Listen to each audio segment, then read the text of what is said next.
From crease to crease and corner to corner, Bettor Hockey Now is NHL fantasy and betting done better. Step into the dot for Bettor Hockey Now on the Bettor Sports Network.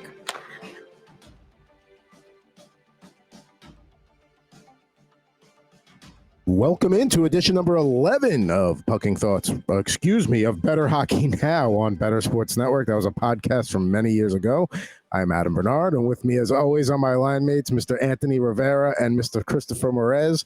Boys, how we doing this week? A lot of flubs going on right before the air. For me, you had the little Pucking Thoughts, but you are at Pucking Thoughts, so that's true. I mean, that's true. We are. I mean, this is the preseason for us. Like I say, we're just one more week until the NHL season. We're getting there slowly but surely. And by your football barometer, we actually had live football, like an actual preseason game last week. So we're inching there. And this weekend will be the first preseason week for some of the NFL teams. And fantasy football draft is in full season right now. And before we get to the meat and potatoes, let's just take this opportunity right now that you could start a free trial of Fantasy Alarms All Pro subscription and get the fantasy football draft guide and cheat sheet. Personally, I know I'm starting to get ready for hockey drafts, and that's what we're doing here. But football drafts are now. And hey, if you go to fantasyalarm.com/cheat sheet, you like the 7-day trial, you decide to sign up. Hey, there's hockey DFS playbooks in there, plenty of coverage from this guy to my right over here. Yeah, that guy. No, that guy. There we go. So please, check it out. Give it a shot. And we're going to be doing another mock draft today. Same format we've been doing basically until another platform offers it. We're still stuck with ESPN, but we'll have some fun with it today. Maybe I'll get the turn. We'll see how quick Chris is in getting in there. We'll get to that shortly here. Only a little bit of news to discuss out of the gate. We're talking about the Arizona Coyotes here, and the news there is, they missed out on that arena in Tempe. The public resoundingly voted they didn't want to basically pay for it. It was a public referendum. It was a $2.1 billion project. Alex Marullo, the Coyotes' current owner, chairman, and governor, he's intending on buying a piece of land out in Mesa, Arizona. And I'm going to give a little visual aid there so we can take a look at that. So right now, the Coyotes arena, or where they were, was there. Now they're on the current Arizona State University campus at Mullet Arena, one of the best names in the league. Now they're looking to go out here by Mesa. So, again, it's, the Coyotes, it's the same old story with them. Do they have a home? Don't they have a home? Are they going to be in Arizona? Are they going to go to Houston, or whatever the case may be? But this does seem like they finally have ownership that is committed to keeping them in that state and not moving them, and really just exploring every option they can. And what's good about this one is that they don't need a public vote. If the guy's buying the land, he can just develop it how he needs to. All that being said, do you care about where the Coyotes are, or is it just like, okay, they're a team that's on my team schedule a few times a year, and, that's it?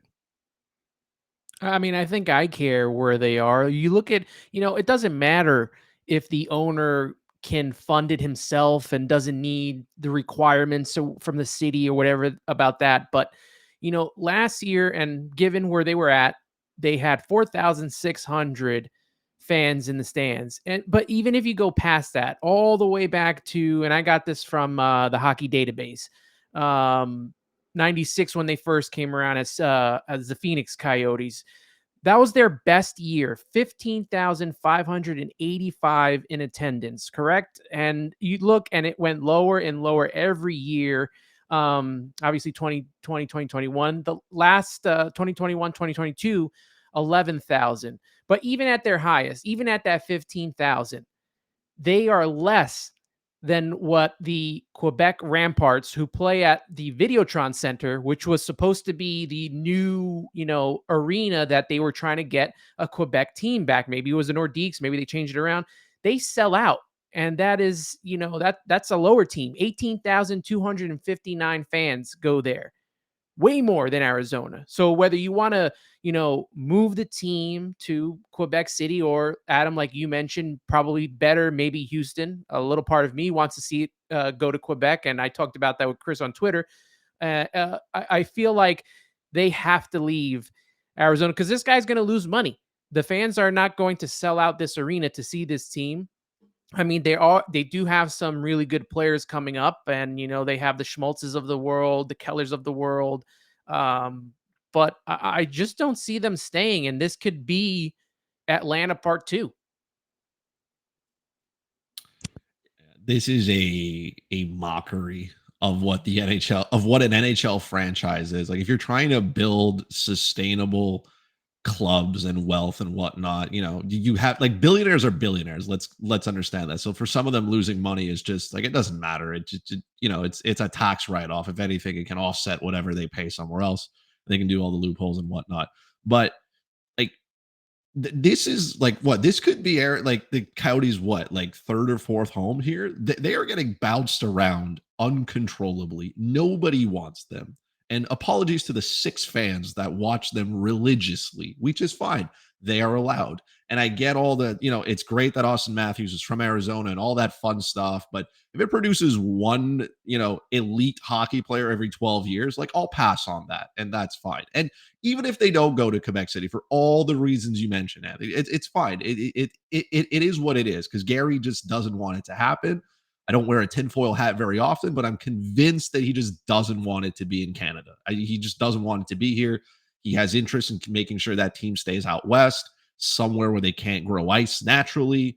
And there are teams, right, again, in California that do very well. There's no ice to be grown anywhere. So this can exist, but nobody wants it. And the fact that this is basically what he sent was a letter. This is a cover letter to a resume saying, hey, I'd like to buy a piece of land, because he figures I can't get the votes from anybody. So I got to do it the old fashioned way, which is empty my pockets. So like you said, this is a losing investment. There's no money to be made here. And the definition of insanity, right, we know, is repeating an action over and over again, expecting a different result. It doesn't matter where you move this team. Nobody's going to watch them. So why are we continuing to bang our head against the wall here, trying to save a franchise that, like, this is 27 years of insanity. It's insanity. Nobody wants to watch them. And the longer this goes on, it just looks worse. Somebody can easily come in with some deep pockets and say, hey, I'll take this off your hands and we'll move it somewhere else. At this point, I don't even care. I've never been to Kansas City. Why not go there? Houston? Why not? Sure. You know what? Move them to Alaska for all I care. Get them out of Arizona. It doesn't matter where they go. From a financial perspective, this is a lost money. And just like, how can you be in hockey? And even just from a salary cap standpoint, from a hockey related revenue, like, this team brings nothing. They are the 35-year-old living on the couch, collecting money from the boys, trying to stay alive. They're couch surfing at this point. I'm tired of them. Wow. And couch surfing. That's it. That's what that really is kind of what they're doing at this point in the state of Arizona. At this point, I said this earlier, I'm going to know every single city in Arizona. And there's no reason for me to know that many cities in Arizona. Hey, Scottsdale, are you going to be home this weekend? Yeah. Oh, you're not. Oh, well, you got a spare key under the mat? Yeah, maybe I could just crash there for the weekend. What's in the fridge? Can you do groceries before you leave? Is Clayton Keller home? What do you got, Ant? Yeah, and this team won one division championship, 2011, 2012. And even their attendance then was not as high as other years. I mean, the following year, obviously, they probably thought that they were going to bank off of that. But, when your team is doing so well, probably for the first time ever, they win a division title, that attendance should have skyrocketed, and it didn't. So, like Chris said, the 6 fans that are watching it, you feel bad for. But, they don't want a team there. It doesn't feel like the fans want a team there. They don't want relocate the 6 fans while you're at it too. Relocate. Yeah, afford it. Yeah, there you go. See, it's fine. People can work from home nowadays, depending on their relocate job. them wherever. Quebec City is beautiful. I'd love to go one day. Videotron Center was opened by Metallica, if you weren't aware. That was the first act to ever play there. So what I will say about this is their fourth. This is an attempt at their fourth home in Phoenix. When they first moved, they played in downtown, the same arena as the Suns play, which is now known as the Footprint Center. Jeremy Roenick said it in one of the 2 books he wrote that were like autobiographies, that when the Coyotes played in downtown, like, if I show you the map of where that arena is right now, it is in such central Phoenix that it takes the word Phoenix off the map. That is how centrally located the Suns Arena is. So he said the building was hopping every night. One of the best environments he ever played in was in Phoenix when it was in downtown. When they moved and went to the arena in Glendale, which is up here, he said it sucked all the life out of it. Now, I've been to that building. It's an awesome arena, great sight lines. Obviously, ticket prices are cheap because they stink. It was an awesome game day experience all around when I saw the Rangers down there.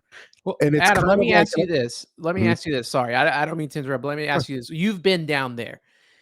Also a part of the experience of going to these games is the life outside of it. Is there anything to do outside besides going to the game? Because that's a big part of, fans going to Nashville, right? They go to see the Predators, but there's also a life outside of Nashville, nightlife and everything to do out there. So is there anything, since you've been to Arizona, anything to do? So if you're in Phoenix is a great place to hang out. It's a great city. But where they put that arena, the one they played in before, Mullet Arena, that is in a part of town. So the Arizona Cardinal Stadium, I think it's State Farm Stadium, I think it is now. That it's one of those complexes where the arena and the stadium are like right next to each other.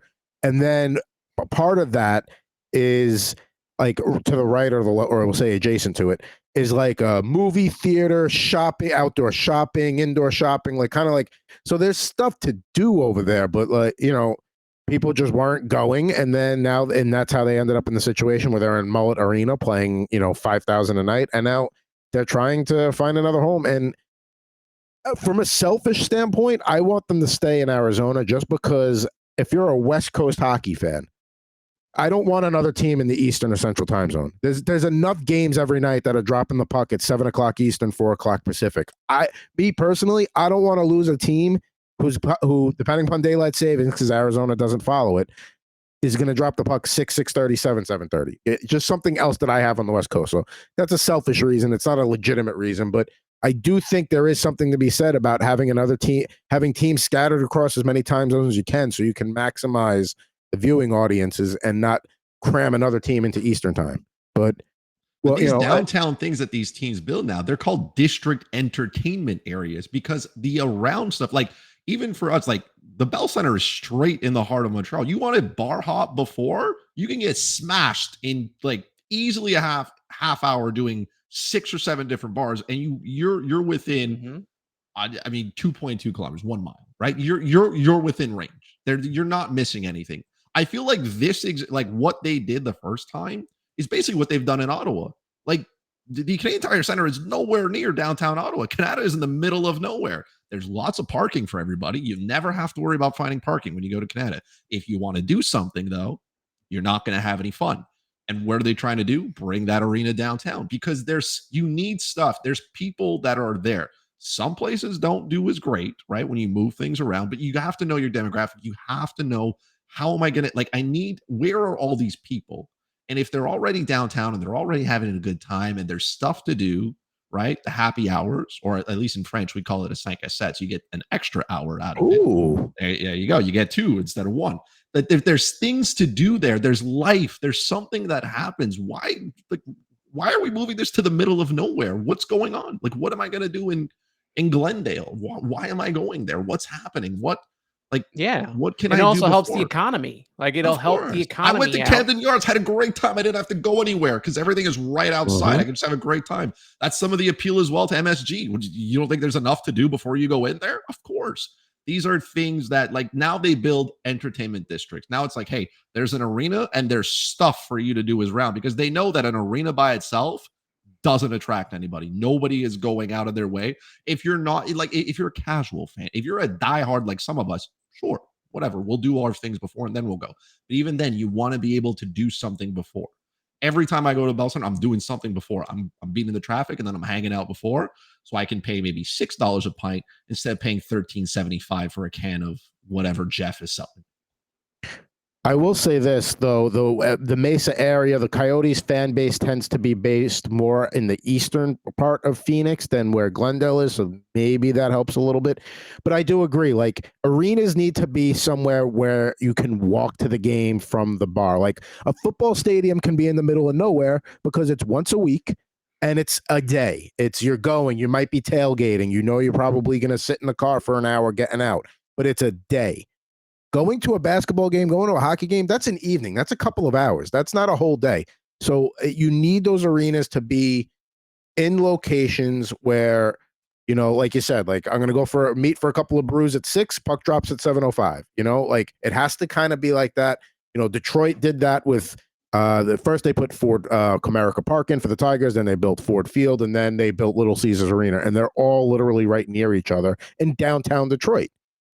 When the Devils moved to Newark, the Prudential Center, there was nothing there when the Prudential Center opened. But then they slowly built it up. They put the Dinosaur Barbecue across the street, and now they're building up the area.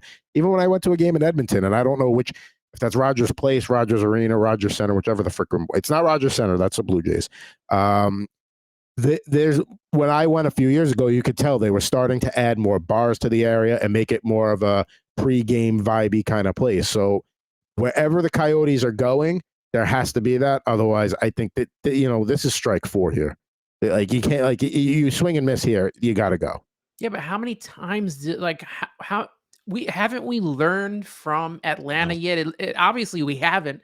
Atlanta failed, and even there was a thought I've heard on other podcasts about them taking Arizona and putting it back in Atlanta. Like, don't we learn? What I said off the air was, at least with the Atlanta experiment, because you had the Flames there, and then they moved to Calgary in the early 80s, then the Thrashers came back and they moved to Winnipeg. At least Gary Bettman figured it out. Like, all right, this is not working in Atlanta, and luckily he had a city like Winnipeg that was ready to jump on a team, and everybody. It was just a win-win all around. And it's been successful since. And it's been successful. And Winnipeg is proven that, hey, you don't need to be a huge market to have a successful hockey team, both on the ice and financially, with your luxury boxes and all that stuff. Well, he also has 2 cities. You said Houston. Chris and I have said Quebec City, that are dying to get hockey over there. And he doesn't want to put, for some reason, he just doesn't want to put it back in Quebec, whether it's the dollar price, whatever. They have been like fiending for hockey there for so long. Even when I went to go see the Canadians, like 2015, 2016, you know, Quebec City, they're still selling jerseys. They still have all the, you know, the merchandise for a team that's not there no more. They want it back. Which, by the way, are copyright by the NHL. So they make money off that stuff as well. There's no team that exists on the ice, but they collect from the merchandise that they sell because it's registered trademark. To me, it almost seems like the Phoenix area is you know, there are some cities that are not major. They're not NHL cities. They're AHL cities. And I think, you know, and I know the Tucson Roadrunners are right down the road. No pun intended there. But maybe that's what it is. Maybe you're not an NHL city. Maybe you're the AHL affiliate of the Anaheim Ducks. I mean, I know they're in San Diego, but just follow where I'm going here. You know, for somebody, but it just, I don't think it works out.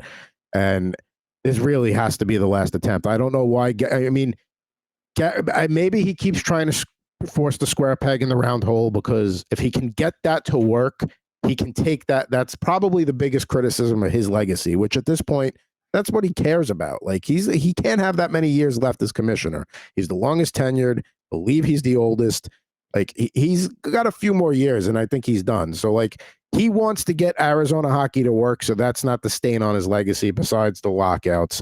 And, you know, Atlanta still gets brought up, but at least, you know, not to say people forgot about it, but it had a happy ending, at least for the Winnipeg people and the rest of the league. So we'll see what the Coyotes do in the coming weeks, and we'll be sure to cover it here on Bettor Hockey Now. All right, so from Arizona Coyotes home talk, we go on to do another mock draft here as we've been moving along. This is number 4 in our midsummer mock draft series, although I don't know if I could say midsummer anymore. The August is creeping by here. But up on the screen, you see the Hockey News is top 10 left wings and top 10 right wings. That article was published in May, has not been updated since, as you see there with Jake Gensel and the little notation there. While we're looking at the screen, boys, give me a left wing that of these top 10 that you're excited about or that maybe you're avoiding, and one for the right side as well. Chris, let's start with you. A left winger that you're either from this top 10 that you're excited about or you're avoiding. I am just beyond excited for Kevin Fiala, because I think that just the addition of Pierre-Luc Dubois gives them a true offensive 1C or 2C, however you want. Not that Philip Deneau didn't do his job, but it gives you a guy with offense. And those players, right? Dubois brought in to contribute offensively. That is his goal, right? Deneau was there. We know what he can bring, but we know what Fiala was able to do in all the other homes that he's been in, right? He has had great success. I don't think he's really played with elite centermen. So this is an opportunity for him. He shoots the puck, which is great. Los Angeles is a team that loves to shoot collectively, right? They're top 5 in shots per game. So he has the potential, right, to break 40. I could see him going as high as 45 goals. It would not shock me. Yeah, no, you got left side, right side, Void or Target. We all know you love Timo Meyer. I mean, we've talked. We're big Timo Meyer fans all around on this show. Well, the thing is, Hockey News and the NHL has him as a right winger, but I also see him as a left wing too. And on Daily Faceoff, they have him on the top line as a left winger. So he's going to be one of those hybrid, probably left wing, right wing guys. I mean, you gotta like where he's going to be set up with when it comes to that top line with Nico Hischier and Dawson Mercer. So he's going to get a lot of opportunities to score.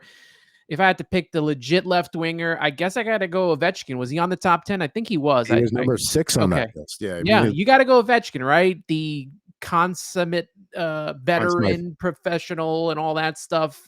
He's a legend, and until he says he's done and, you start seeing him not play well, he's going to continue to score.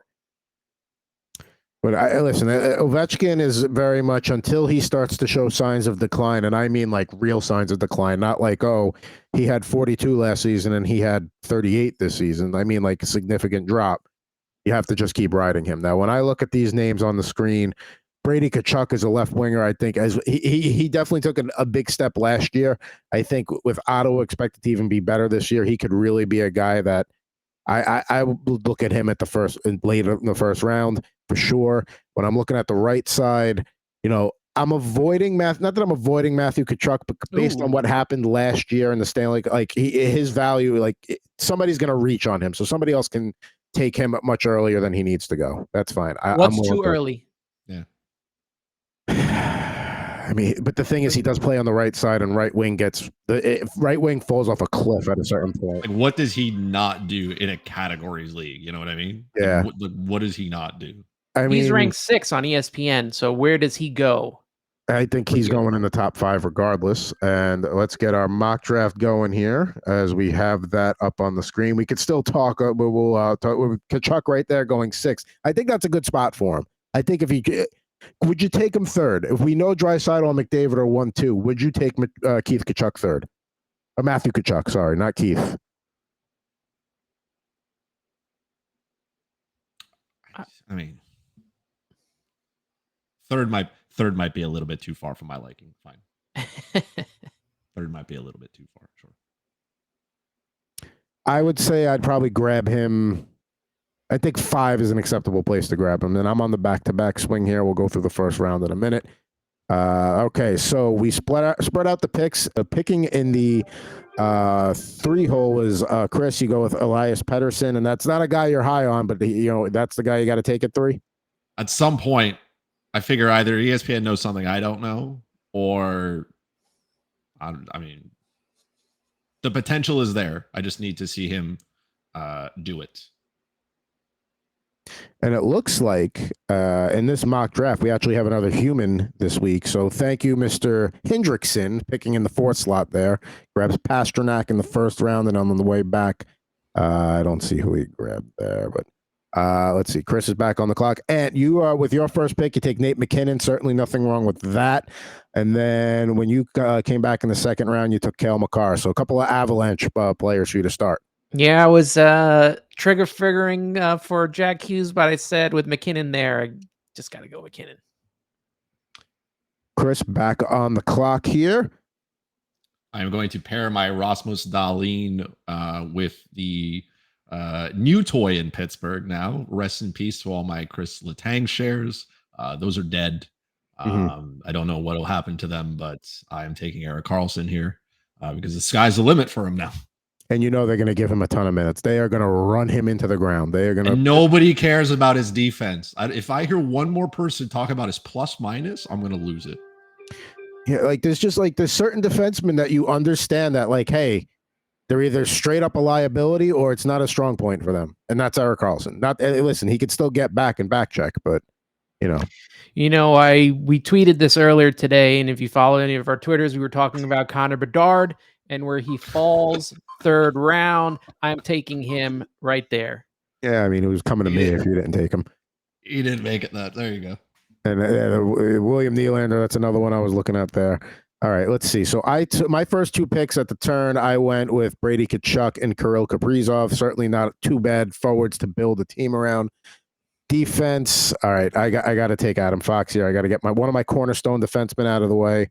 And then when we look at goaltending, I'm going to subscribe to the Chris theory of why is Andrei Vasilevsky still sitting there. Definitely don't mind him as my goalie 1 on the turn. Unfortunate, you guys have been listening. Sorry, I do that sometimes. Oh, Anthony back on the clock here. Let's see. In the third round, We're going to take Nico Hischier here. He gets his devil, so good for you. Devil criteria has been met. Gotta have one. And then we look at Chris. He's got his cornerstone defenseman there, Dahlin and Karlsson. Let's see. Does he pick a non-Scandinavian player here with his next pick? We'll see. I'm going to pair the best forward, right? The best Canuck forward with the second best one. That'll be JT Miller. I figure those two can get to know each other. Yeah, listen, that's certainly not a bad stack there. And unfortunately, where I am at this point, I want the value on him. I'm not going to be able to get it because I prefer this player ahead of him. Kyle Connor is still an elite goal scorer in the NHL. He still gets to play with Mark Scheifele. So that's where I will invest my funds this time. Team Hendrickson back on the clock. He grabs Crosby in the 5th round. Listen, Sidney Crosby in the 5th round, there's nothing wrong with that pick at any point, no matter what your positions are at. Anthony back on the clock here. We'll see what he does. Let's take a look at all positions. There are definitely some good names still out there. I have a feeling I know where he's going here, but we'll see. Pierre-Luc Dubois. Yeah, there you go. Alex Ovechkin. I mean, we all knew that was coming. I mean, why not at that point? And like I said before, you have to just ride him till he gives you a reason not to. He's right there for the taking. Now, I'm looking at my situation here. Getting a 50-goal scorer in the 5th round is kind of some value there. Mm-hmm. I'm looking at some guys here. Let's take a look. I'm going to grab Clayton Keller. Sorry, bud. And then on the turn, I'm going to get my second defenseman and grab Dougie Hamilton. So I piss off both of you with the span of 2 picks. Get the Devils' top defenseman and Clayton Keller, who is Chris is huge on this offseason going into 2023. I knew he wasn't coming back to me. I knew that was my opportunity cost there. I just value Kyle Connor just a little bit more than Clayton Keller, just a tad. All right, we're going to take a look at the Team Hendrickson team so far. Our 4th friend here. David Pastrnak, Nikita Kucherov, Mika Zibanejad, Sidney Crosby. So he's punting on defense at this point. But he got a strong top 4 there to start, and Vitek Vanacek. If he's going to be the Devils guy, he'll get wins, but I have a feeling they're going to go with more of maybe a split, depending upon what they do with it. Because I mean, there's still the possibility of Connor Hellebuck, even though who knows. But the Devils' goaltending is the one thing that could potentially do them in if they don't shore it up. I am going to take a goalie because I need one. Philip Gustafson will be that man. Take away that stack from Anthony. There it is. Something's got to balance out there, and I will most likely. No, I'm not going to do that. That's unfortunate. I mean, we talked about him, and I just professed my love for him, and I'm hoping he can prove to me and the rest of the world that he is who he is. So, Kevin Fiala, welcome to the team. Yeah, once I popped up the forwards and saw that he was still available, I'm like, he's going. Needed a goalie just to say I got one, but I mean, I know I'm probably the biggest on the Kings on this show, but I mean, man, they can really the way I was professing my love for getting in on the Penguins Stanley Cup odds, at the beginning of free agency, and now especially now with the Erik Karlsson trade, who knows? But I think the Kings are also somebody who could get some smart money, get some good money on here before the season starts, and that might do well for you. All right, so Anthony gets part of the Hurricanes crease there with Kochetkov. I can't say his last name, but good job. Let's see. I'm back on the clock here. Hoping that he gets some more playing time because, Ronta's still there. Obviously, Freddie Anderson's still there. So we'll see if this guy gets some actual playing time this season. All right. It's kind of like semi-forcing me now to take Freddie Anderson earlier than I want. So that's unfortunate. So I'm going to grab Panarin there, get a nice forward going, and then let's get my team back on the screen. I just added him to my queue list, so I'm going to remove the other player since you guys clearly have access to my computer somewhere. And I'm going to grab, it's a little bit of a reach, but I want to get that second goalie short up, Tristan Jarry. Again, in a league where wins are valued more, Jarry's a great guy to have. If wins are 4 or 5 points, I mean, in a category league, he's still good, but not as good. But in a league that values wins and heavily, he's going to be a good one to have. And Owen Tippett going there a couple of picks ago. He's probably going to be the straw that stirs the Flyers offense more than anything this year if things go right for them. He's going to be their goal scorer. He's going to be the guy that does a lot of finishing for them. And Ant grabs Nick Suzuki as the clock expires. What's your expectations for Suzuki here coming up, Chris, this season? It'd be nice if he could hit 70 points if he plays a full season with Caulfield and whoever else wants to flank him on that top line. But I need him to play less minutes, right? Him playing 22, 23 minutes, the defensive responsibilities, the penalty kill, I feel like that just limits his upside, unfortunately. I'm going to take another defenseman because I don't care about Evan Bouchard's defensive skills. I care about what he brings offensively to the team. And I will pair another defenseman here. I don't know what I'm going to get from him, but I mean, Chicago's going to be bad. So if he can just breathe, that'd be kind of cool. Seth Jones seems to be the guy. And like you say, plus minus is not a stat you care about. So when he's negative 30, it won't matter. So. I don't. It just means he's on the ice a lot. I need him to play 30 minutes, and I need Nick Suzuki to play 18. Yeah. All right, so let's see. Anthony grabs Andrei Kuzmenko there. Tyler Toffoli goes right after him. There goes Johnny Gaudreau. Jeremy Swayman finally goes. Yuri Slavkovsky. And now I'm back on the clock. What do I want to do here? Let's take a look. I'm going to grab Dawson Mercer here. I think he's going to just get points just from playing in the company he's playing with. So let me take that guy right there. And I got to look at the blue line again here. I don't want to go Luke Hughes here. I'm going to go Dobson. I'm going to go with a little more experience there. I mean, it's not a ton of offense on the Islanders' blue line, but whatever is generated from the blue line, he's going to have a part in it. So I'll take him there and get my third defenseman. Back on the clock is Mr. Rivera. And let's pull his team up here. I think he's going to go goalie here, but we'll see. Clock's ticking, my friend. Pavel Buchnevich from the Blues.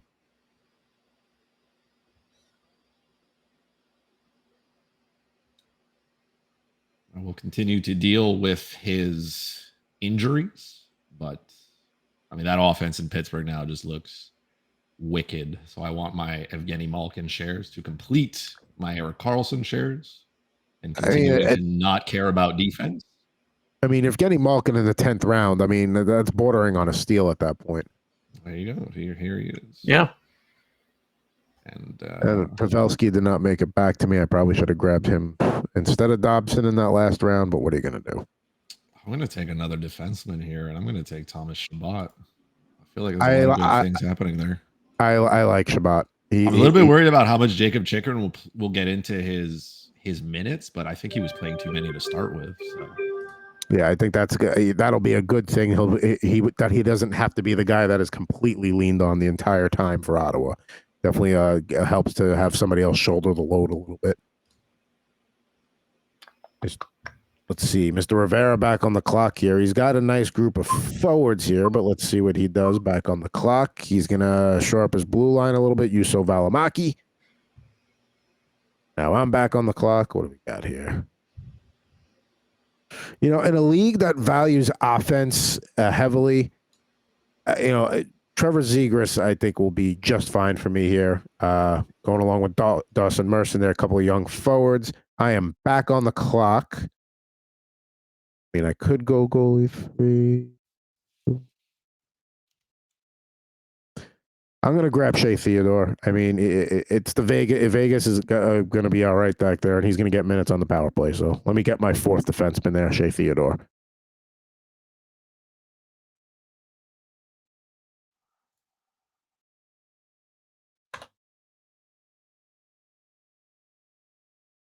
Coming up here on the finishing up the 12th round here.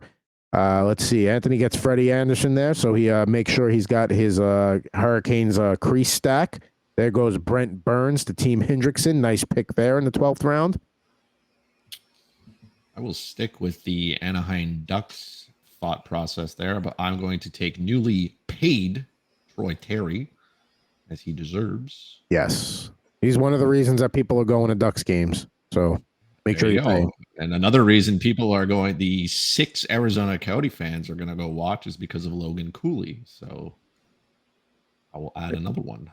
There you go. You're buying all the only reasons to watch a team. You're drafting all those guys. Good for you. Maybe come up with a team name related. It'll give me a reason to watch them as well. It'll give me a reason to stay up late on the East Coast and watch when Arizona and Anaheim play each other. That does. I mean, I still always try to just take the best player available. But if it's between 2 guys and it's a guy I know I can watch because he's on the West Coast versus a guy whose game I'm going to miss a lot, I'll probably take the guy on the West Coast.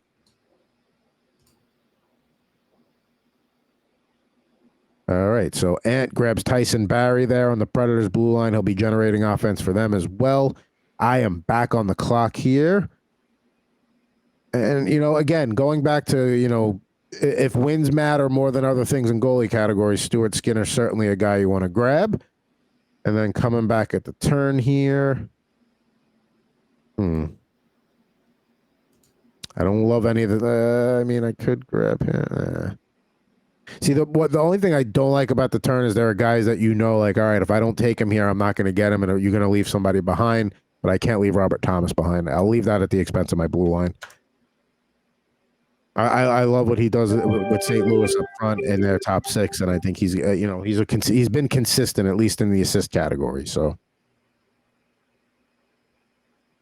let's see here as we enter round. We are in the middle of round 14 here. Jonathan Huberdeau going probably somebody getting a huge discount there in the 14th round on Huberdeau, considering he was a top 5 round pick last year. There goes Morgan Riley. That was the defenseman I was considering taking there, but instead decided to go at Robert Thomas. Eunice Corpusalo goes there for Ottawa. Certainly should get plenty of playing time there. Sniped by the human. That's unfortunate. I hate it, but I mean, he's breathing, so that'll be good enough, and I'll live with the pain that comes with it. Sergei Bobrovsky. I mean, at some point they're going to transition that crease away from Bobrovsky to Spencer Knight, but I mean, it's still Bobrovsky's crease for now, and at least Bobrovsky's still getting paid $10 million. So exactly, he's still going to be there, and that forces me then to have to protect that investment with another investment, I guess. So I will go with Jacob Markstrom. I mean, that's if you're going to go back-to-back goalie picks in the 15th round, Bobrovsky or Markstrom. I mean, Markstrom should bounce back. There should be more wins for Calgary than last year. Florida is going to be one of the top teams in the Atlantic and the East again, so that it's definitely getting your value there in the mid to late rounds here for your goaltending. There goes. Speaking of goaltending, there goes Ville Husso. Don't know if I love that pick at that point for the Red Wings. Okay, Anthony grabs Logan Thompson in Vegas. Now I'm on the clock. Do I grab my 4th goalie this early? Good news. You have 2 back-to-back picks to think about it. Yeah, I know. I always try. All right, so I got to get my boy Chris Kreider at this point in the draft. I can't leave him sitting there any longer. Let's see here. I got back on the clock. All right, let me get my 4th goalie, and then I'm going to look at it again. Cam Talbot. He's going to, even if he gets 50% of the workload in LA, he's still going to get 50% of the wins. And I think LA is going to win a lot. Certainly not a bad way to go there. So I am locked out on goaltenders. I can't even look at them anymore. That's crazy. The horrors. Ant gets his guy Mark Stone there in the 16th round. So you'll enjoy water remains wet for Anthony. That's for sure. Yeah. I will go with, I don't know why he keeps getting disrespected. There was a stat that he played like just an unreasonable, like not enough ice time, right? We talk about Suzuki playing too much. I wish they would give Nikolai Ehlers more ice time. He's one of the steady producers, steady sources of offense for the Winnipeg Jets over the last few years. So I don't know why he doesn't play enough. I think maybe the loss of Dubois maybe will give him a little bit more space. I'm going to stick with this. Again, if it ain't broke, don't fix it. I'm just hoping for good stuff one day to be mentioned about Valerie Nichushkin. Might be waiting a long time there. I mean, it might be. Do you get better news about Nichushkin or Galchenyuk first? I'm hoping it's Nichushkin, but it's probably going to be Galchenyuk, and that's unfortunate. We're in round 17 now, and if this guy falls to me, I'm going to take him. Get my goalie tandems, Aiden Hill. There you go. Done with goalies. Listen, with the Golden Knights, that's certainly not a bad goalie tandem to have. You're going to get your victories there. So I am back on the clock here. I probably should grab my 5th defenseman, and as long as let's get Cam Fowler. I've always been a fan of his as one of your bottom defensemen, bottom D-men, and Anaheim will score some goals this year. They're not going to win a lot of games, but they'll score some goals.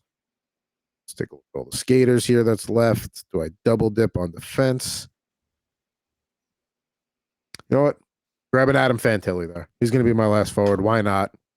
If Connor Bedard could go in round 3, Adam Fantilli can go in round 18. That's for sure. Let's see. So we got, 3-4 rounds to go here. We're in the middle of round 18 on Bettor Hockey Now here on the Bettor Sports Network. Adam Bernard here with Christopher Moraes and Anthony Rivera. Anthony makes his pick. He gets Asa Lindell from Dallas. Definitely a guy that's going to help you out in those banger categories. And as much as we despise the plus-minus category, should get a decent plus-minus based on the team he's playing with. Chris has been crushed by someone. I'm really happy we got a 4th to join us, but this person's also got access to my computer. I gotta get a new VPN. All right, well, since he has ruined my Nazem Kadri shares, I will take this Max Pacioretty because again, somebody has to shoot the puck outside of Ovechkin. And Max Pacioretty was on my avoid list. I did see that because he is, with those knee injuries, especially back-to-back years. I'm worried that he's not going to be. He can have mine. I don't need him. I'm not doing anything with them really. So, man, this guy put a little bit of pressure because I didn't. I'm going to take a risk here. I haven't drafted him once. I'm going to take Kirby Dach. Okay. He'll get some playing time on that terrible Montreal offense at some point. See, if you want to take your guys, Matt Duchene in the 19th round, solid pick there. If you want to take your guys, these like for your team, somebody that you're going to watch anyway, these are the rounds to kind of take your shots. I mean, don't get married to them. They should be some of your first cuts if they're not panning out. But nothing wrong with taking those shots here. Definitely speaking of that, one of my guys, Nick Schmaltz, I'm going to have to take in Arizona. I know they don't have much. We talked about them. They don't have much to look forward to, but Nick Schmaltz is a solid player and, definitely a guy that helped me out last season. So bringing him back for another round. Never thought I'd be bummed about missing out on a Coyotes stack with Keller and Schmaltz, but here I am. Take a look at forwards. Starting to really get, Ryan Hartman down this far. I'll take, Evander Kane. Even though he tends to miss time when he plays, he produces. He tends to play with, so I'll take him there. And yeah, I'll grab a little Ryan Hartman. He plays in the top 6 in Minnesota. Why not? Didn't even matter for you. Yeah, but I wanted Schmaltz. I wanted him. About 2 rounds to go here with Anthony back on the clock.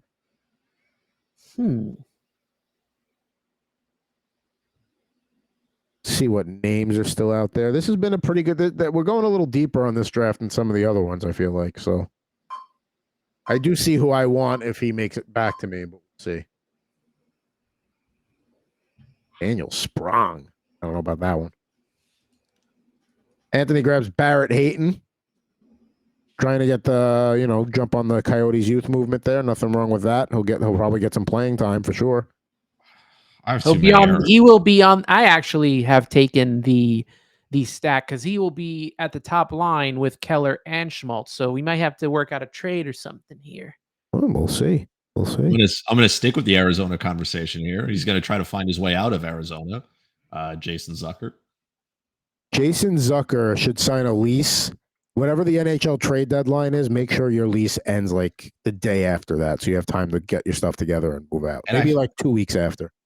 And I feel like none of us have taken him yet, but I feel like at some point, I mean, if I'm this far into it, round 21 of 22, I'm going to give Leo Carlson a shot here. We keep taking everybody else ahead of him, but let's not forget he was the 2nd overall pick.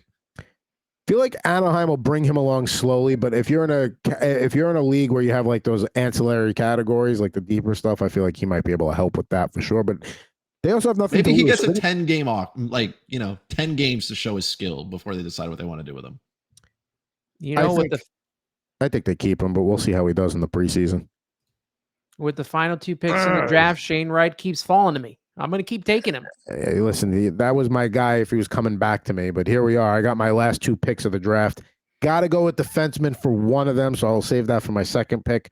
Of the remaining forwards here, I mean, I could take a long shot on a Laffy, but I think Lucas Raymond, as frustrating as he was to own last year, I'll deal with that, but he'll be an early cut candidate if things don't go right. And then looking here at the remaining defensive group, hey, here's my guy, J.J. Moser. All right, so I got another Coyote there. As my bench defenseman that I'm going to play here and there, certainly don't mind him, and he looked good last year, so hopefully he improves as we wrap up round 22 here. We're going through. Anthony's on the clock. He makes his final pick, Matthias Ekholm. There goes Phoenix Copley. If I wanted to do a king stack, even though I couldn't because I was already at 4, but I think the Kings are going to go a little more heavy on Cam Talbot than Copley this year. Maybe like a 2/3, 1/3 kind of share. Chris making his last pick right now. Oliver Bjorkstrand, that's certainly a nice one for Team Hendrickson. He had a much better mock draft than the mystery guy from last week. That's for sure. It's unfortunate. I'm going to take a page out of Anthony's book here, which is protecting my goalie investment with his backup. So absolutely, I can't believe he fell that far. Honestly, there you can see my team. 3 Rangers on it. Very nice. They don't have a picture for Adam Fantilli yet. Come on, he's like top 3 pick. Bedard doesn't have one either. Neither does Carlson or Cooley. They're ghosts. They're behind. All right, so why don't we take a look here? Let's go through the teams quick before we wrap things up here on another edition of Bettor Hockey Now. Let's go with Mr. Rivera's team first. Grabs McKinnon in the first round, then grabs McCarr. So he opens up with a couple of Avalanche there. Round 3, Connor Bedard falls into your lap. You take him. Was there even a thought there, or you knew that was the guy? There's always a thought, but considering where I pick in the draft, which is smack dab in the middle, I don't have, the opportunity, kind of like you did at the back end, to go 1-2 and, keep picking forward. Or even like last week, I had the number 1 pick in the mock draft, where back around in the snake, I would get 2 draft picks. And Bedard was just sitting there, and we talked about it. I talked about it with you guys on Twitter, where he would be best to be drafted. And I thought, early 3rd round, late 2nd round, early 3rd round, and he fell right there. So you have to take him. Now, when I look at Nico Hischier here, 31 goals, 49 assists last year. All right, with him being the second line center behind Jack Hughes, are you expecting similar output? Are you expecting more with the additions of Toffoli or Meyer, or maybe a little step back? Where are you on Nico Hischier this year? I'm expecting similar to maybe a little bit more with the with a full season of Timo Meyer. He'll have Dawson Mercer on the other side. He was racking up points because when I was facing my friend who had him, he sure was killing me every day. So I thought that was a good move there. Obviously, like I said, he'll work with Meyer or Mercer. Um, that's the lines that Daily Faceoff has. So I'm going off of base what they're having. They have Bratt, Hughes, Toffoli together. Either line, wherever you put Nico Hischier in those top two lines, I think it's going to work out for him. It's going to work out for the Devils. It's going to work out for me. All right. Now let's take a look at Chris's team here. He's got a couple of Canucks there early. When you look at your forward group here, you're looking at Pedersen, Miller, Connor, Fiala, Malkin. Those are going to be the guys that carry you. But you look at this blue line here: Dahlin, Carlson, Bouchard, Jones, Shabbat. I mean, that's a good 1 through 5 right there. I have 5 defensemen who have no care about playing their actual position. So I'm excited for each one of those guys to finish the year probably minus 15, minus 20 each. So at the end of the year, I'm hoping collectively, if this team could hit minus 100 in the plus minus, my job has been completed. But these are like the forward group, I think is okay. But this to me, those 5 defensemen act, I would say, as 3 elite forwards. And when you can get that kind of production from your blue line, right, you're talking about players who have the upside. If your defenseman is hitting 65 plus points, that is elite, because the number of defensemen who can do that is not there. Is it a 100-point production like you would of a forward? No. But even if Carlson, let's say, takes a step back, let's say he only gets 80 points. Oh no, right? If I'm getting 80 points from my defenseman and I can get it from a couple of them, because I think Dahlin has that upside to get towards the 80. I think Carlson has shown that he can do it. I don't think Evan Bouchard is going to get there, but if I can get 65 plus points from Evan Bouchard because of that Edmonton power play, my job is done. Steph Jones, if I get 55 points out of him, he's going to play a lot. Cool. And then Thomas Chabot, same thing. As long as he can retain his top power play minutes, which I think he can, another banger upside from him. So I think I targeted defenseman, and I think I got the 5 best that I could based on where I was drafting. My goaltending isn't amazing. I'll deal with that at a later date. And then I just need my bench to just exist. I need them to be there. I need them to support when Evgeny Malkin gets hurt, depending on whatever happens to Natushkin. If, let's say, guys like Logan Cooley don't pan out the way that they want, if Troy Terry still plays for the Anaheim Ducks, so sometimes that's an adventure. So if my bench can just kind of complement whatever I have there, I'm okay. I'm happy. You're way more confident in your defense than I am in mine, and for all good reasons. And last week I took the Dahlin Carlson tandem there with my second and third pick. Carlson, now we know, will be playing in Pittsburgh. The trade was made and is done, and I wonder if he goes up even higher now in draft rankings now that he's on Pittsburgh. I don't want people to get caught up in that, because I think remember when Phil Kessel went to like Pittsburgh and all of a sudden we thought he was scoring 60 with Crosby, and then that never happened, right? I don't think they let Erik Karlsson run as wild as people think, because let's face it, San Jose was a bad team, so just go out there, have fun, do what you do. I think they're going to want him to at least be defensively responsible, right? He doesn't have to be a shutdown defenseman. I think they may, he's still going to see a decent amount of ice time. That's what you brought him in for, right? But he is going to be the guy who's going to be on the power play. You know what he can do offensively. And if you're out there trying to limit that completely, then you're going to get in trouble. But there's more than enough players on the ice with him that if he is smart enough to make sure that he can facilitate that puck around, maybe he doesn't score as many goals. But I do think he can rack up easily without breaking a sweat, 60 assists just by facilitating the puck around. One thing to also keep in mind with his workload, and yeah, he's the top pairing defenseman. He's going to get first crack at all the, special teams, power play, all that stuff. But the ultimate goal is the Stanley Cup. Erik Karlsson's not a spring chicken.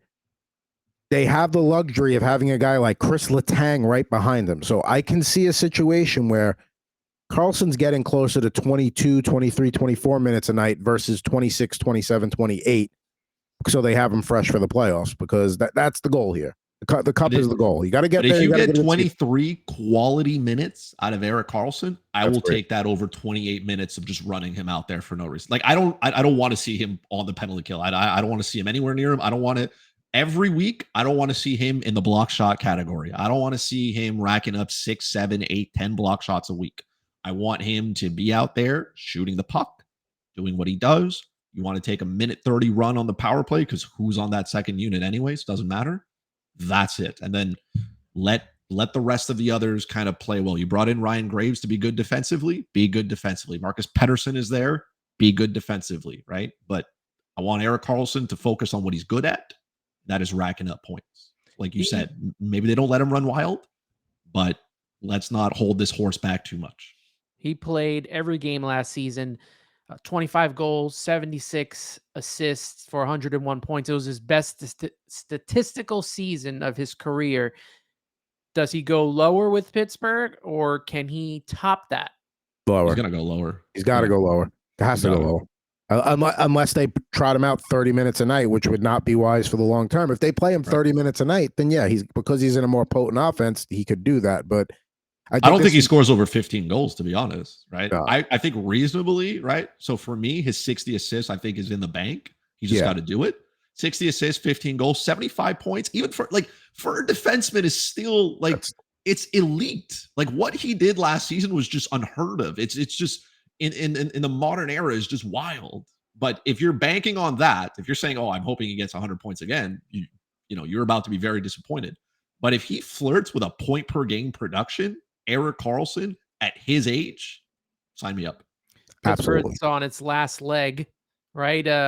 With this final, I feel like what is going to be their final run.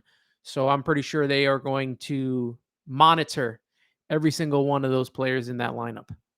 And because they have that luxury of, it's not like, okay, we got to conserve Karlsson and there's a huge step down for our next best mobile defenseman. You got Chris Letang right there. So this is one of those situations where you have ownership, you have a share of a fantasy player that you want him to play less more than more because you want him to get you through all the way through the playoffs. And quality over quantity every time. Less is more. Now let's take a quick look at my team before we have a little wing debate that's off the ice and wrap it up here for another edition of Bettor Hockey Now. Just quickly, love my forward group here. My defense, I started strong with Fox and Hamilton, and then it kind of got away from me a little bit. Wish I had a better 3. I'll take Theodore as my 4 or 5, but wish I had a better 3. My goaltending, now usually I'm a fan of the stacking. I did not do that today, but listen, if you're telling me I'm not allowed to stack, but I will get Vasilevsky, Jarry, Skinner, and Talbot, sure, fine. I don't need a stack at that point because I'm going to run Vasilevsky and Jarry out there a bunch. Skinner when the matchup's right. Same thing for Talbot. And Talbot will have a team that's playing defense in front of him, so that should help his goals against and save percentage as well. So we'll have another mock draft coming up for you soon here on Bettor Hockey Now. But before we wrap things up, we started to talk about this last week, the whole bone-in versus boneless wing debate. We are talking wingers today. I did get curious, started going around on the internet, just find things. I did a search on just boneless wings and see what I could find.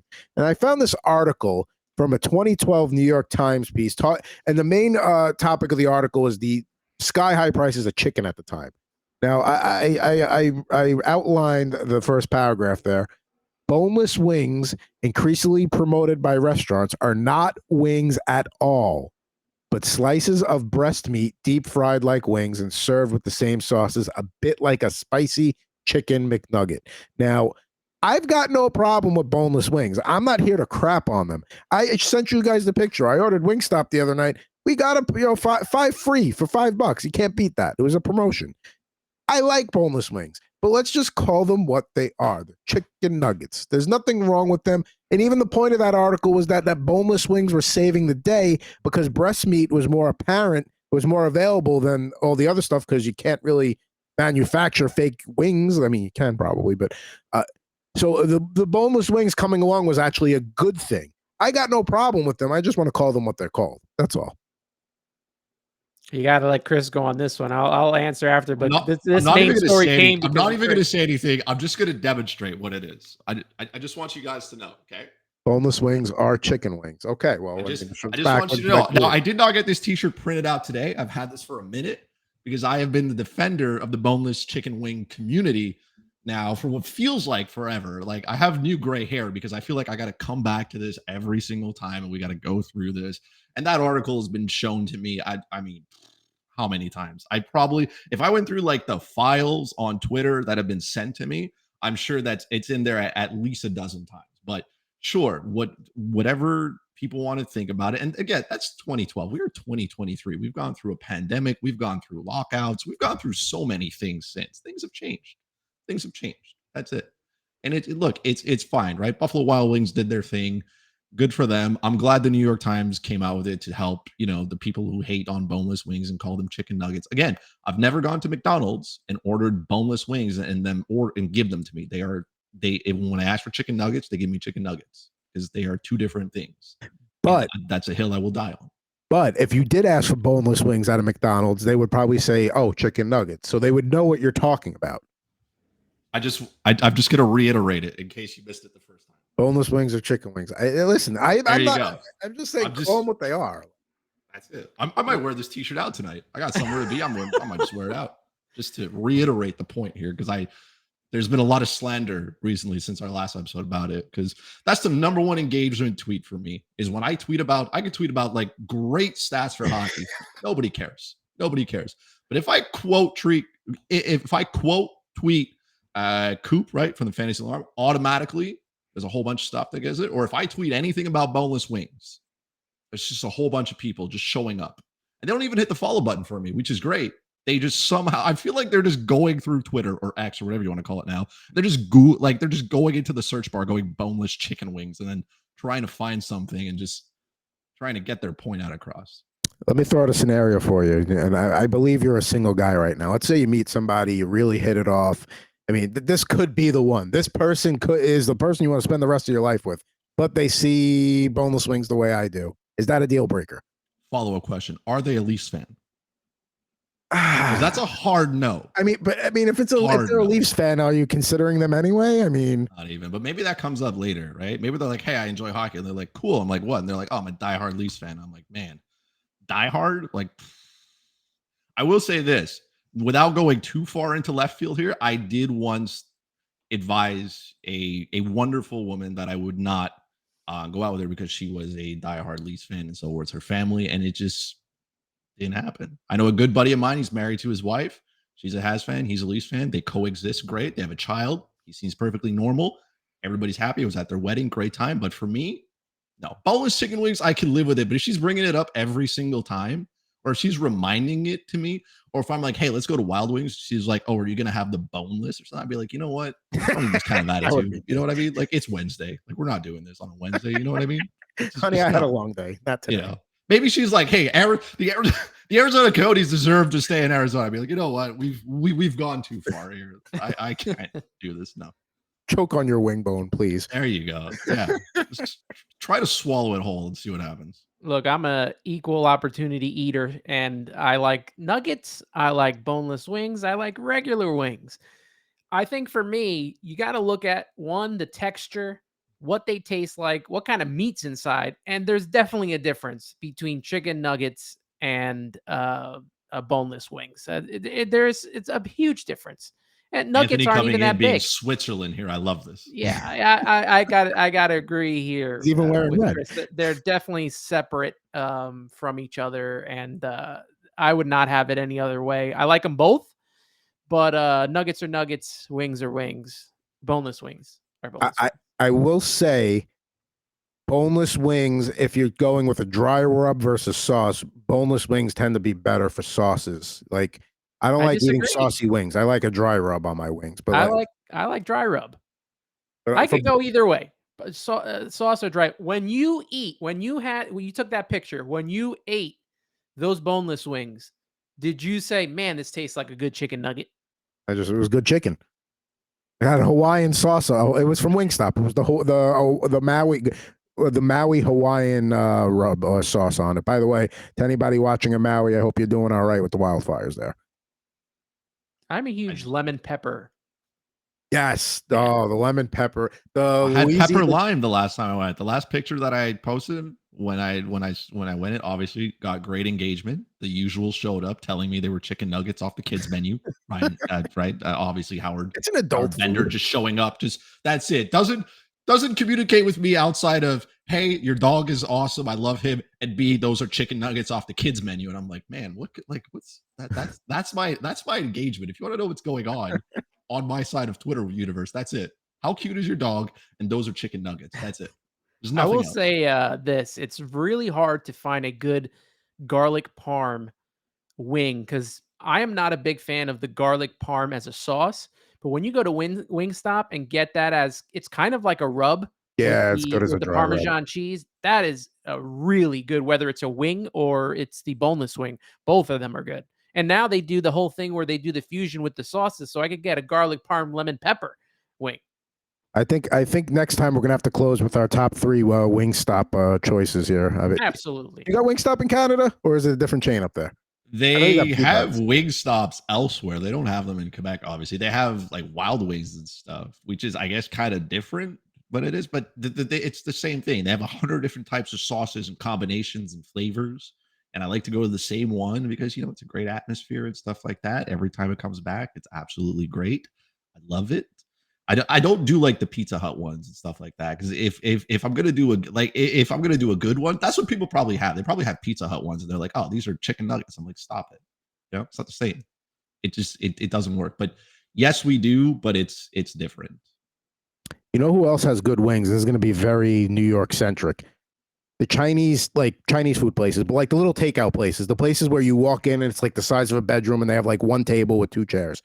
The chicken wings in those places, phenomenal if you like crispy wings, and they give them to you in the where it's before they even break them apart, so the flat and the drum are all one piece. So don't forget Dallas BBQs too, as well in New York City. They have a very good sticky wing that is a full wing. Listen, if you got to take on wings, you can besides Fuzzy Chris 91, you can hit up Ant Rivera 86 or Pucking Thoughts. I'll talk wings, chicken. Chicken is the most versatile of the meats, as far as I'm concerned. We might do a meat power ranking here one day too. We'll have that for you. But a meat draft, a chicken draft. Ooh. No one ever slides into my DMs to be like, hey man, love the show, great hockey take. Everybody's like, you can't be serious. Boneless wings are not chicken wings. You slid into the DM for that. Thanks a lot. I appreciate you listening. Appreciate the contact. But we started off the show talking about the Timo Meyers of the world and the Kevin Fialas of the world. Now we close it with the actual chicken wings of the world. But that'll do it for the 11th edition of Bettor Hockey Now on the Bettor Sports Network. For Mr. Christopher Merez and for Mr. Anthony Rivera, I'm Adam Bernard. We'll be back with you very soon here on Bettor Hockey Now.